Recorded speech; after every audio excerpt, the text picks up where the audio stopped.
Muchas gracias, señora diputada Díaz Quintana. Buenas tardes, pueblo costarricense, compañeras diputadas, compañeros diputados. Es lamentable que el día jueves anterior muchos de los compañeros y diputados y las compañeras diputadas que están a favor de esta preocupante reforma al reglamento no hayan puesto la suficiente atención, o por lo menos no estuvieran acá presentes en el plenario ante lo manifestado por los diferentes compañeros y compañeras que hablaron el día jueves, y que creo que dieron elementos de peso para entender que eso no procede. Sin embargo, también quiero sumar algunas ideas que espero puedan ponerle atención y puedan sumar a esas inquietudes o a esas observaciones que hicieron los compañeros y compañeras el jueves, para que puedan entrar en razón y entender que no procede este tipo de reformas al reglamento. Tampoco es aceptable, todos podemos dar nuestros puntos de vista. Ahora lo hizo el compañero Edgardo en su posición, lo hace el diputado Tom Solís, pero aquí no se trata de lo que nosotros pensamos, de lo que nosotros creemos. Debe haber un procedimiento que establezca cuáles son las reglas claras en las que debe quedar o en las que va a quedar esta situación en caso de que el reglamento pase en su votación, esperando obviamente que así no sea, pero no es por interpretaciones nuestras aquí en el Parlamento, sino bajo otro procedimiento legal que ya debe estar preestablecido. Sin embargo, decirles que con el proyecto de reforma al reglamento que se quiere imponer en esta Asamblea Legislativa, reiterar que pretenden limitar el derecho de las minorías. El principio democrático consiste en que las mayorías puedan decidir respetando los derechos de las minorías. Esto quiere decir que permitir la participación de estas de una manera razonable y proporcional es esencial para garantizar el pleno ejercicio del derecho fundamental que tienen estos grupos.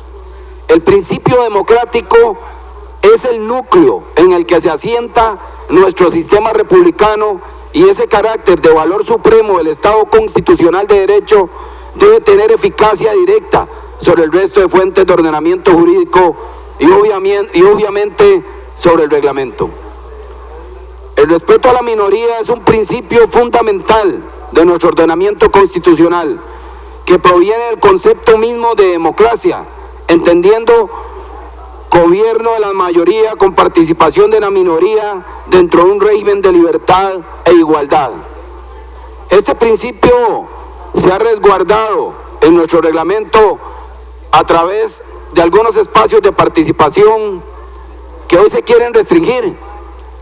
Más allá, consideramos nosotros de lo prudente, espacios que han sido creados para dar coherencia al principio democrático. Recuerden que no se puede tratar desiguales como iguales. El modelo escogido por el constituyente originario fue el de una democracia representativa, es decir, que se debe respetar la voluntad del pueblo costarricense, al haber traído a este Parlamento 9 fracciones políticas distintas, y por ende los derechos de estas deben de respetarse, en el tanto se pueden escuchar 9 posiciones ideológicas y políticas diferentes, porque el elector así lo decidió. Esta es la voluntad del pueblo como poder soberano. Dada la realidad que hoy tenemos aquí, el único mecanismo posible para poder tomar decisiones calificadas es el diálogo. Pensar lo contrario sería aceptar la tiranía democrática, tal y como se pretende por parte de algunos diputados y diputadas que al argumentar tener los 38 votos simplemente consideran que no se le debe otorgar el tiempo suficiente a los grupos minoritarios para defender sus posiciones, violando de forma grosera el principio democrático, que es el que garantiza a los habitantes y a las habitantes de nuestro país que los derechos de todos y de todas serán resguardados con diligencia y para el bien de la colectividad. No estamos negando la potestad que tiene la Asamblea Legislativa de autorregularse y dictarse su propio reglamento, pero esta competencia constitucional encuentra también sus límites en la norma fundamental, el derecho de representación y la tutela del principio democrático dentro del procedimiento legislativo. El boicotear el funcionamiento del Parlamento no es una consecuencia de los espacios que se encuentran en el reglamento para que los diputados y las diputadas hagan uso de la palabra. No estamos de acuerdo con la aplanadora de las mayorías mecánicas que pretenden sustituir la capacidad de negociación política, que es la herramienta imprescindible para resguardar que se tomen las mejores decisiones que incluyan la voluntad y resguarden los derechos del pueblo costarricense. El Frente Amplio está de acuerdo con hacer modificaciones al reglamento que asegure la transparencia, es decir, que el pueblo de Costa Rica pueda dar un seguimiento oportuno a la labor que día a día realizan sus representantes. En relación con el tema de la transparencia, que es el tema primordial para que los costarricenses conozcan cómo están actuando sus representantes, es una falacia que esta reforma da. Está abordando los principios de publicidad y transparencia parlamentaria de manera seria y responsable, pero no se están garantizando. Se está engañando al pueblo de que estamos transparentando cuando realmente la redacción propuesta es confusa e inaplicable. Es confusa e inaplicable, compañeros diputados, compañeras diputadas. Se propuso en su momento precisar la redacción, pero los diputados que apoyan la transparencia no quieren aclarar la redacción. Sí, señoras diputadas y señores diputados y pueblo de Costa Rica, realmente es un engaño lo que se está proponiendo mediante este proyecto de ley en materia de transparencia. ¿Pero por qué lo digo, costarricenses? Porque la redacción tal y como está propuesta es difusa, porque lo que dispone es que solamente en los, y abro comillas, casos especiales de los asuntos definitivos que se someten a votación, cierro comillas, casos especiales de los asuntos definitivos, ojo, se harán constar como voto cada uno de los y las legisladoras. No crean, costarricenses y habitantes, que se garantiza en todos los casos hacer constar cómo se vota. Por supuesto que en algunos casos se mantiene la votación secreta. Eso no es lo que se cuestiona. Lo que no es cierto es que se garantizará que el pueblo sepa cómo votó cada uno de nosotros. Eso no es cierto.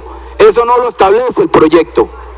Se está dejando en el aire para que a criterio de conveniencia y oportunidad de los diputados de turno en el directorio definan qué son casos especiales, entre comillas, qué son asuntos definitivos, entre comillas, cuáles sí y cuáles no. Por ejemplo, se podrá considerar una moción de orden para posponer el conocimiento de un asunto definitivo. ¿Quién lo definirá? Algunos han dicho que los asuntos definitivos son solo los segundos debates. Entonces, vea, pueblo de Costa Rica, por ejemplo, si se está discutiendo el proyecto que para que las deudas de la Caja Costarricense, el Seguro Social, sean imprescriptibles en beneficio de todas las costarricenses y de todas las costarricenses, y se rechaza en primer debate, ustedes no sabrán quiénes fueron los que votaron en contra. Pero al ser rechazado, ya se resolvió definitivamente el asunto con enviarlo al archivo.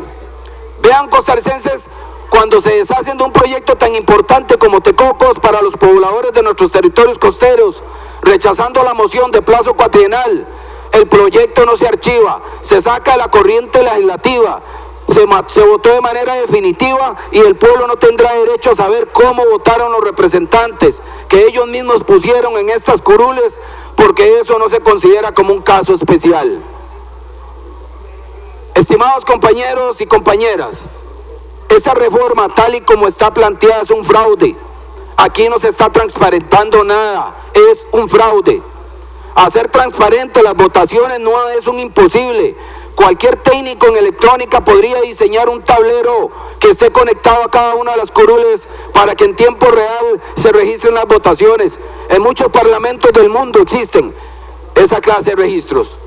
Además de que el proyecto que están tratando de imponer no se consignará cómo votan los legisladores y legisladoras en todas las votaciones, ni siquiera en todas las que tengan que ver con proyectos de ley, sino que solo en aquellos casos que se consideren especial y definitivos. Vamos a lo mismo, ¿qué es especial? ¿Qué es definitivo? ¿Quién lo determina?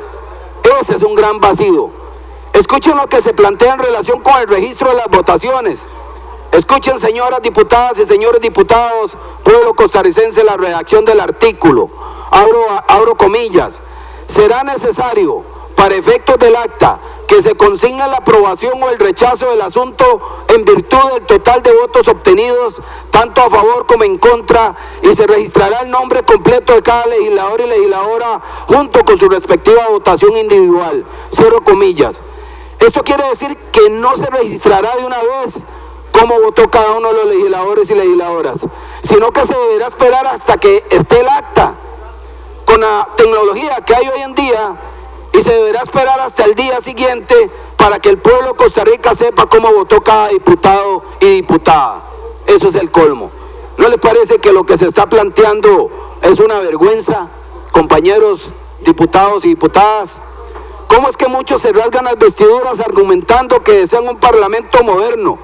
Ustedes, señores del directorio, o los compañeros del directorio anterior, o don Henry Mora, o don Luis Vázquez, y están apoyando una reforma que obvia por lo menos 20 años de avance tecnológico en Costa Rica. 20 años de avance tecnológico en Costa Rica. El Frente Amplio no se opone por oponerse.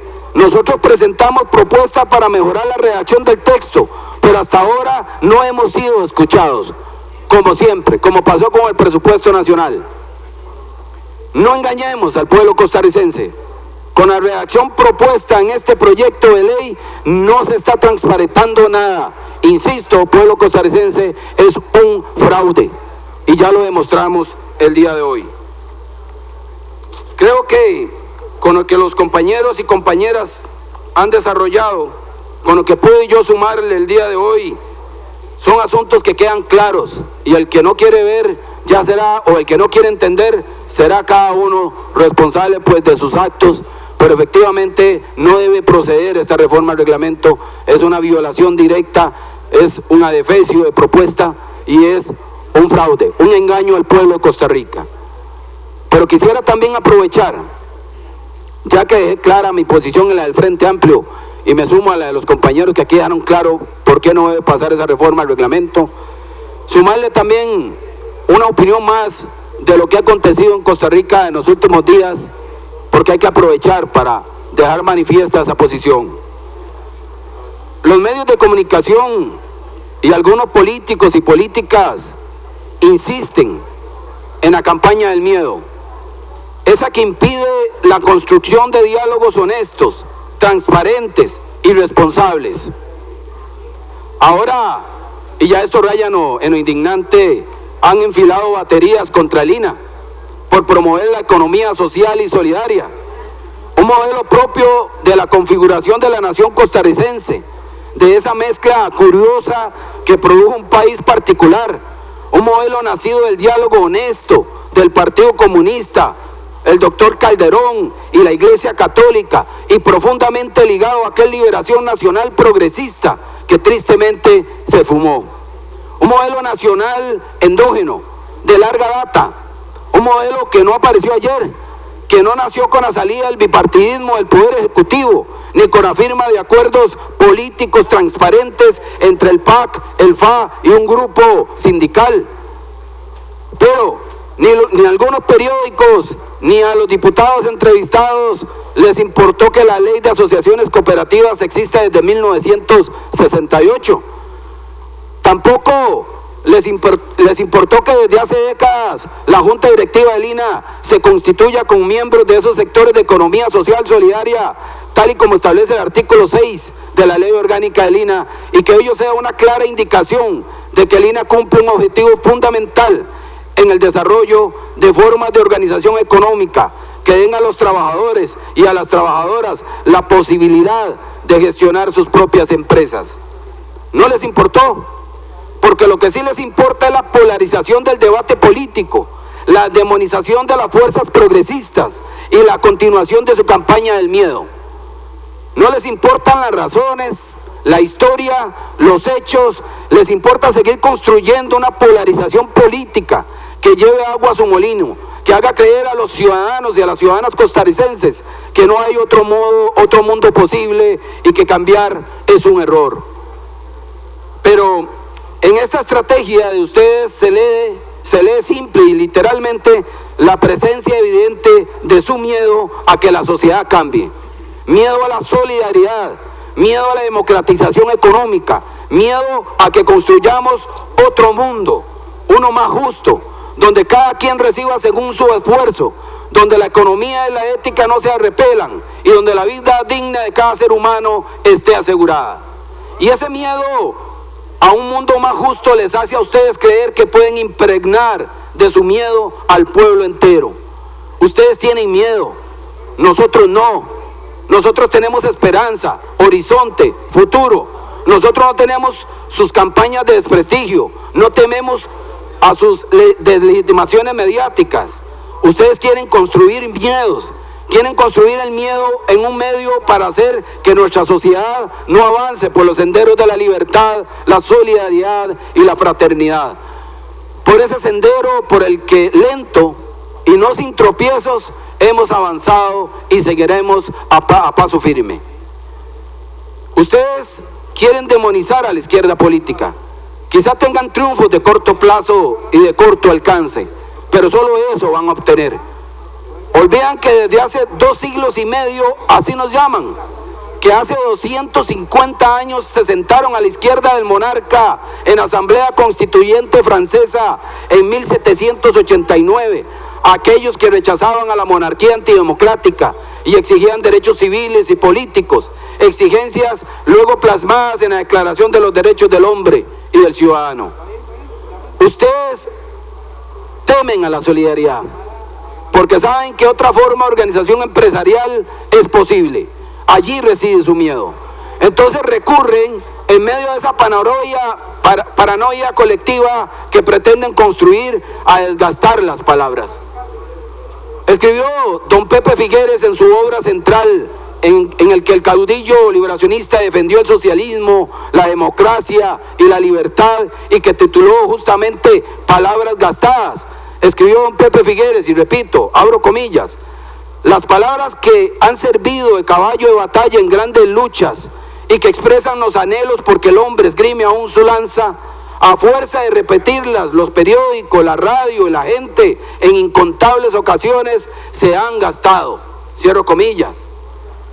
Eso quieren hacer ustedes: gastar el concepto de economía social solidaria, crear fantasmas a su alrededor, usando sus fórmulas predilectas, por ejemplo, relacionando este modelo absolutamente autónomo, nacional, endógeno y propio de nuestra historia con los sucesos políticos coyunturales de algunas naciones soberanas que han sido demonizadas, como Venezuela, como Cuba.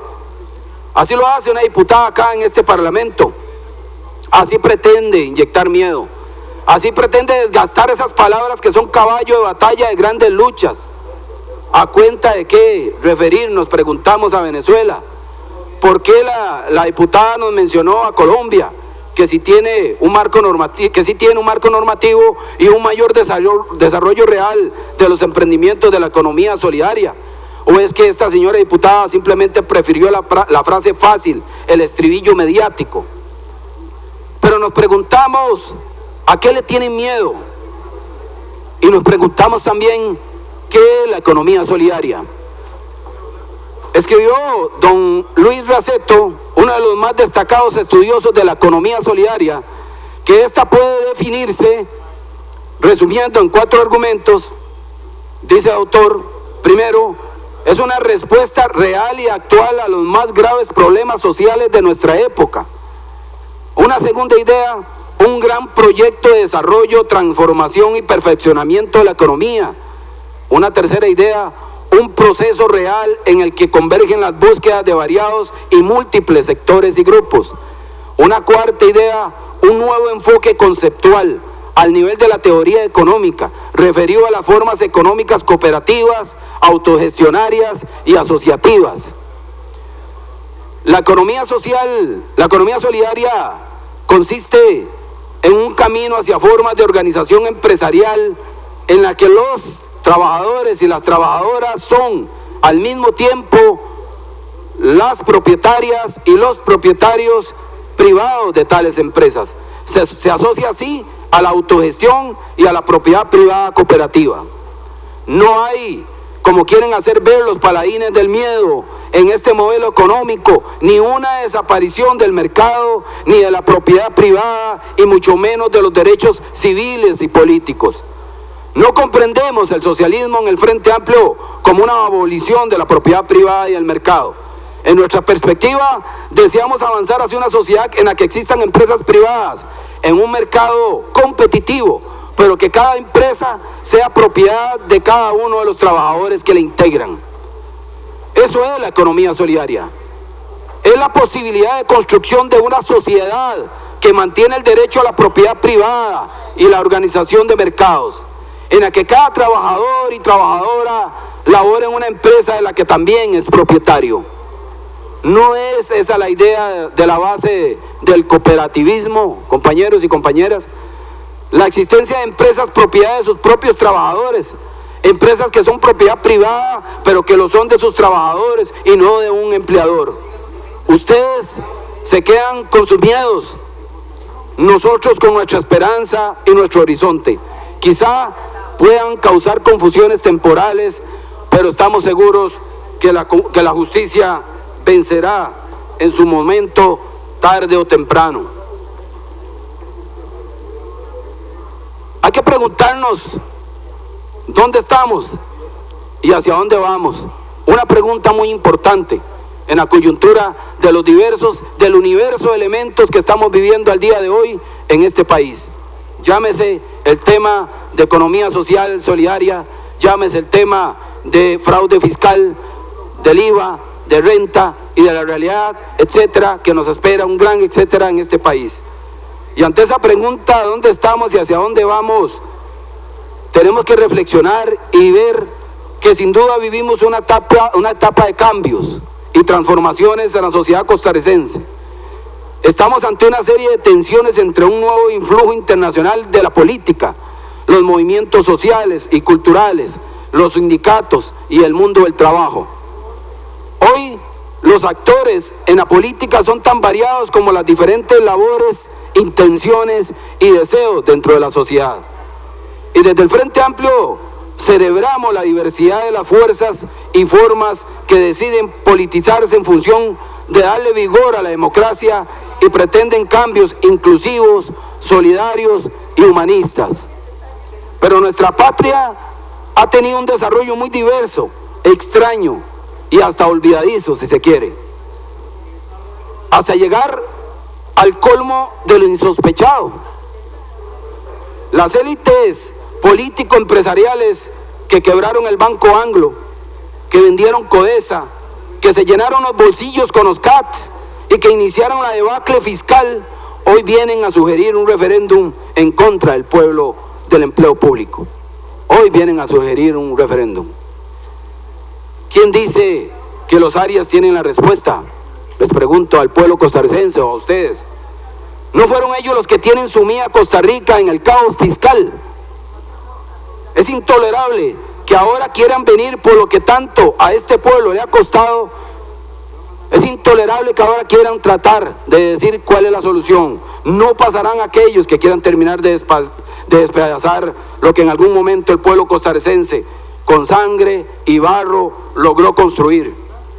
Hagamos una recapitulación histórica basados en varios textos del académico Rodolfo Cerdas.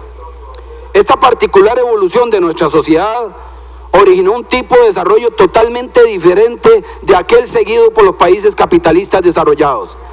En estos, la aparición de una burguesía laboriosa, con iniciativa, depositaria de una cultura y filosofías revolucionarias, facilitó un amplio movimiento social y político que plasmó en la creación de un moderno Estado de Derecho, de una economía desarrollada, basada no solo en la industria moderna, sino en una revolución completa en la economía, en la agricultura, en el transporte y las comunicaciones.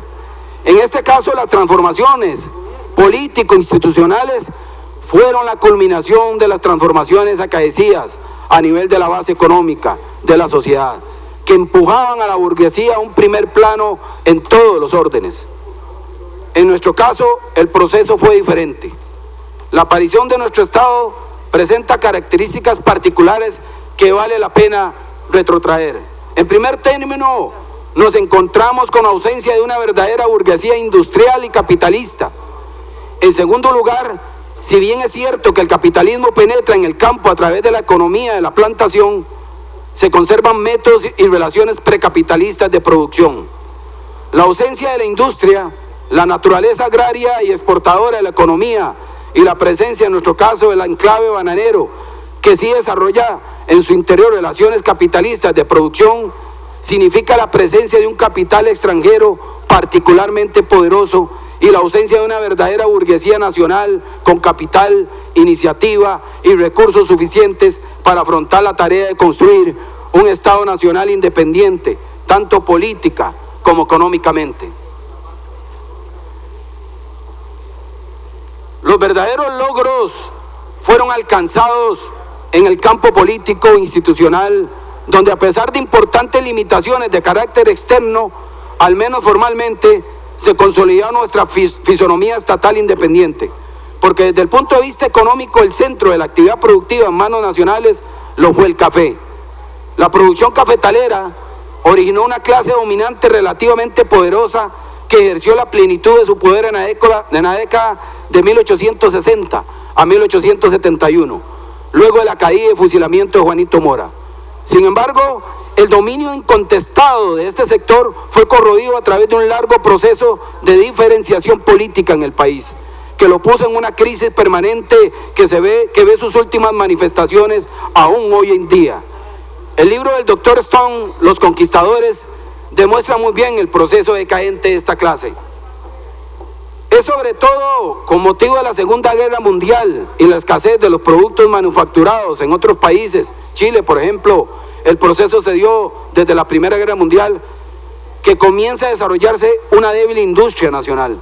Supuestamente en el afán de fortalecer nuestro desarrollo industrial, en la década del 60 se decidió ingresar en el mercado común centroamericano. Socialmente, esto determinó una serie de consecuencias muy importantes en todos los niveles. Hicieron su aparición dos clases realmente nuevas en el país: la burguesía gerencial integracionista y la nueva clase obrera industrial. Sin embargo, el problema de un desarrollo nacional autónomo se vio dificultado más aún por la concepción general que privó en el proyecto integracionista, que facilitó la penetración profunda de entidades económicas de tipo transnacional. Esto impulsó un acelerado proceso de integración a un nivel más profundo y menos evidente, pero en cualquier caso de enorme trascendencia para nuestro país. El sector que hemos llamado gerencial integracionista rápidamente ascendió en su significado económico. Tanto su participación en las importaciones como en las exportaciones y en el Producto Social Global se vio acrecentado año con año, en tanto que al sector agropecuario disminuía su importancia en relación al industrial. Crece el industrial, disminuye el agropecuario. El sector constituido por la nueva clase obrera sufre una debilidad orgánica propia de su particular formación, poco numerosa y joven, con casi ninguna tradición organizativa o gremial, relativamente poco especializada, con un ingreso comparativamente alto en relación con el medio social en que le toca desenvolverse. Esta clase obrera ha mostrado un mayor retardo en manifestar su presencia en la vida nacional de un modo eficaz, organizado e independiente. Por eso hasta la fecha, los movimientos sociales que se dicen representar sus intereses lo son más por vocación que por realidad. Hay dos sectores sociales que tienen un significado particular en nuestra sociedad. Se trata de los sectores medios y del campesinado. Sobre esto ha habido mucha especulación y más de un mito. Por ello parece conveniente discutir la situación y perspectiva de ambos, con el objetivo de obtener una visión de su creciente participación en la vida nacional. Los sectores medios. Es corriente la afirmación de que Costa Rica es un país de clase media. Incluso algunas investigaciones han tratado de probar que algunos partidos son partidos de clase media. Desde luego, hay algo de cierto en eso, pero es necesario matizar esas afirmaciones para hacerlas más operativas y más profundas. El concepto de clases o sectores medios es de uso frecuente pero sin mayor precisión. Para demostrarlo conviene señalar algunas de las dificultades que se presentan. ¿Qué se entiende por clase o sectores medios? ¿Qué abarcan y qué no abarcan estos sectores? ¿Cuáles son sus límites sociales con los otros estados y clases? ¿Cuáles son los criterios distintivos, característicos y propios de las clases medias? Y finalmente, ¿se trata de una clase o de varias clases medias? ¿Se trata de verdaderas clases o más bien son sectores? Estas preguntas nos deben alimentar el diálogo. Desde luego, mucho depende del concepto de clase que se utilice, porque, como es sabido, dicho concepto varía según se trate de una categorización marxista o no. Desde este ángulo, por ejemplo, la determinación de las clases sociales se efectúa a partir de la propiedad y no de los medios de producción. Es sobre la base de la propiedad que se formulan las divisiones fundamentales de la sociedad. Así, en la sociedad moderna tendríamos capitalistas y obreros como clases fundamentales, amos y esclavos en las culturas antiguas, señores y siervos en las sociedades feudales. En el caso de nuestras sociedades, los sectores intermedios entre las dos clases fundamentales, capitalistas dueños de los medios de producción y obreros dueños de la fuerza de trabajo, se definen a partir de un dato primario negativo: no pertenecen ni a una ni a otra de las clases. Eso significa que su relación con los medios de producción y con la producción misma presenta características particulares. De una parte, se trata de individuos que poseen ciertos medios de producción, ya que no están privados del todo de los mismos. Si los tuvieran, serían proletarios o lumpenproletarios y debería vivir exclusivamente de su fuerza de trabajo. Sin embargo, si bien es cierto que poseen medios de producción, estos no les permiten explotar fuerza de trabajo ajena, o si se lo permiten, ellos se producen en una escala limitada. Tal sería el caso del artesano, que si bien posee medios de producción y eventualmente emplea a uno o varios trabajadores, es lo cierto que en lo fundamental la producción se lleva a cabo por él directamente y por su familia. Usualmente la utilización de mano de obra ajena introduce apenas una débil división del trabajo que excluye la producción en serie, la maquinización y la concentración de mano de obra propia de la producción propiamente capitalista. En caso similar se encuentran las más vastas capas del campesinado, en particular de nuestro campesinado. Obsérvense, costarricenses, compañeros y compañeras diputados, que no se trata de si se tiene dinero acumulado o no. Se trata de una compleja situación que combina no solo una posición objetiva en el proceso de producción, sino que se acompaña de importantes consecuencias ideológicas y sociales. La gran mayoría de nuestros campesinos tienen como unidad fundamental de producción al jefe de familia y su familia, por lo general numerosa. A esto se agregan peones eventuales que muchas veces combinan su labor con la condición de propietarios minifundistas que deben trabajar lo ajeno para poder subsistir. La utilización de medios de producción y de métodos de tipo capitalista en agricultura cede el campo a métodos que por extensión podríamos llamar artesanales: débil maquinación, poca utilización de fuerza animal, sistemas de siembra que muestran notorio atraso técnico, etc.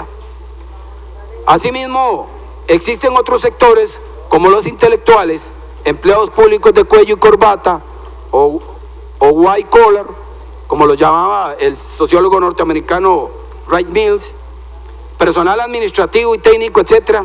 Si bien su posición se encuentra en cierto modo por encima de los obreros, es lo cierto que su situación en la empresa no los asimila a sus dueños, ni mucho menos, ni se les otorga ningún tipo de propiedad en la misma.